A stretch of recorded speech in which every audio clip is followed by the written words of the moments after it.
Alors, Guide Normandie, autre concurrent, Miguel, qui vous a plu physiquement, qu'on pourrait éventuellement insérer ici parmi vos coups de cœur? Oui, c'est vrai, pour moi c'est une vraie chance à cause du numéro, un cheval en plus qui quand même a montré un peu de qualité par le passé. Et ça peut suffire, je pense, pour cette course.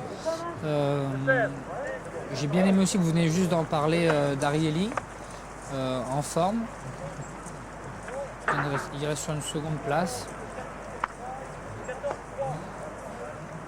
On n'a pas évoqué Dictat Mélodie, le numéro 1, pour le compte d'Adolphe Bader et entraînement de Philippe de Marcastel. C'est un produit maison, confié à Stéphane Pasquier, qui est en 32 de valeur, Gianni. Oui, qui a montré déjà depuis le début de l'année qu'il avait la pointure à ce niveau. Là voici, autre fille de Dictat, un tout comme Guide Normandie.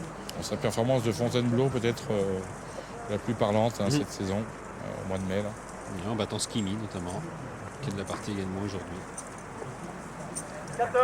Dictat Mélodie, c'est à 10 contre 1, malgré un peu de poids et une place dans les stalles qui n'est pas forcément une évidente. Un trouble fait impossible, à la condition bien sûr qu'on puisse s'élancer avec une position intéressante au début, parce qu'à partir tout en dehors comme ça, c'est jamais facile. Et c'est un bon engagement pour Dictat Mélodie, puisqu'à Fontainebleau, la performance dont vous parliez, Jefferson, Dictat Mélodie était en 34 valeurs. Elle a été baissée au poids depuis, et pour rentrer dans ce handicap, il faut avoir une valeur handicap égale ou inférieure à 32. Donc Dictat Mélodie est juste. Juste, oui. C'est un handicap de catégorie, donc c'est peut-être un petit peu plus facile pour elle aujourd'hui par rapport à ce qu'elle a pu affronter durant le premier semestre. Bon, 10 contre 1, ça fait partie des nombreuses possibilités, ma foi, de cette course. Et puis on peut toujours tabler aussi sur un réveil de Castle Life, le numéro 3, pour l'écurie Valin, un entraînement de Robert Collet.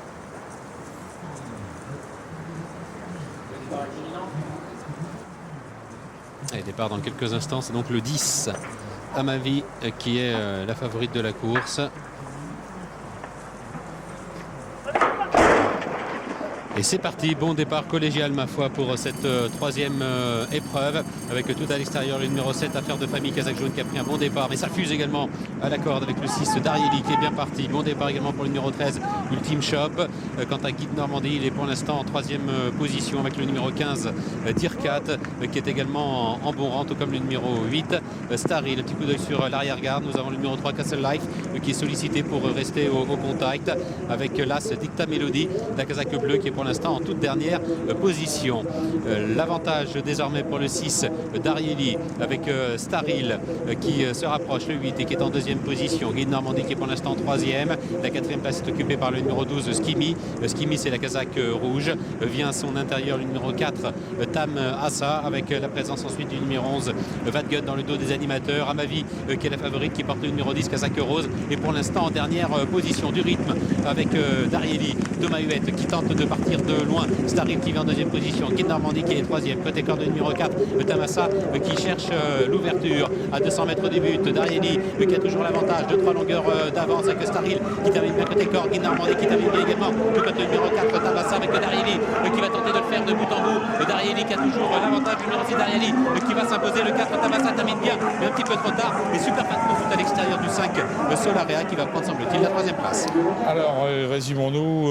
Bonne initiative de Thomas Huette, partenaire de D'Ariely, le numéro 6, qui l'a donc remporté. Résistant quand même de justesse au bon retour de Tamasa, le numéro 4, qui a terminé fort. Mais c'était la belle action de Thomas Huette, Miguel, et il a bien fait de partir à ce moment-là. Il a pu garder de justesse l'avantage, mais le garde quand même d'une encolure. Il est parti un petit peu depuis le début.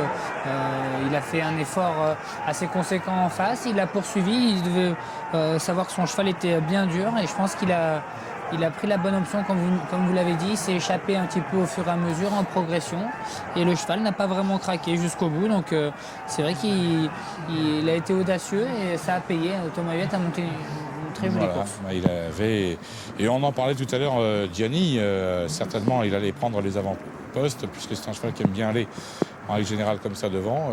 Thomas Huette a bien géré sa course. Vraiment, on l'a senti toujours en position dominante. Et puis là, Miguel, il décide de partir et les autres ne peuvent pas accrocher le wagon. Oui, oui, même pour prendre la tête, on sentait qu'il demandait un petit peu un effort à Darieli, tout le temps un petit peu monté. Et le cheval a très bien répondu. Il lui a mis une ou deux claques pour le faire démarrer à 250 mètres du poteau. On vient de le voir. Et le cheval de suite a réagi, a pris quelques longueurs d'avance. Et après, la ligne droite est assez courte pour les autres. Du coup, c'est compliqué de revenir. Vous avez fléché l'extérieur du Jefferson. Ouais, C'est vrai qu'on termine très Dicta bien Melody. avec le 5 Solarea et l'As Ouais. Dicta Melody. Dicta Melody qui était trop loin, à mon sens, pour pouvoir jouer un rôle, mais qui va